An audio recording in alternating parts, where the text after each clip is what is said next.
नमस्कार मंडळी, good morning. तर आज फटाफट टिफिन बनवायची घाई होती, कारण की का ते पुढे सांगतेस, तर थोडं घराचं काम करायचं होतं. तर फटाफट सकाळी टिफिन बनवून घेतला, बाळासाठी डाळ भात पण करून ठेवला. 9 वाजेपर्यंत पूर्ण काम वगैरे रेडी झालं माझं. फ्रेश वगैरे झाली, तिला पण नाश्ता वगैरे भरवला.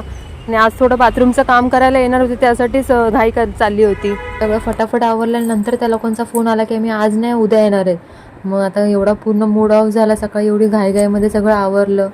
थंडीमध्ये पण बिचारा साईदण्याला पण सकाळी लवकर उठून आंघोळ घातलेली, ते लोक येतील काम करायला म्हणून. तर मग मी पण कपडे वगैरे चेंज केले आणि जरा झोप काढली दुपारी जेवण वगैरे. नंतर मग संध्याकाळची तयारी, एकच आमटी केली होती लसूण खोबरं वाटून पावट्याची. जेवण झाल्यानंतर दोघींनी जेवण करून घेतलं छान. आमटी पण छान झाली होती. दुसऱ्या दिवशी येणार होते म्हणून सकाळीच मस्त अशी फ्रेश झाली. 6 वाजता सुटली होती आज पण. सकाळी मस्त जरा खिडकीमध्ये उभी राहिली, फ्रेश वाटतं छान. सकाळी सकाळी बाहेरची थंड हवा घेतली की जरा मूड फ्रेश होतो. नंतर आंघोळ वगैरे केली, लागली परत नाश्ता बनवण्यासाठी. घेतली होती साबुदाण्याची खिचडी बनवण्यासाठी. तर मला चपाती होती, चपातीच गरम करून खाली नाश्त्याला. आणि साईदण्याला आणि तिच्या बाबांना बनवली होती साबुदाण्याची खिचडी. तर चला, असा होता आजचा पण दिवस. भेटू पुढच्या एका छानशा व्लॉगमध्ये. तोपर्यंत बाय.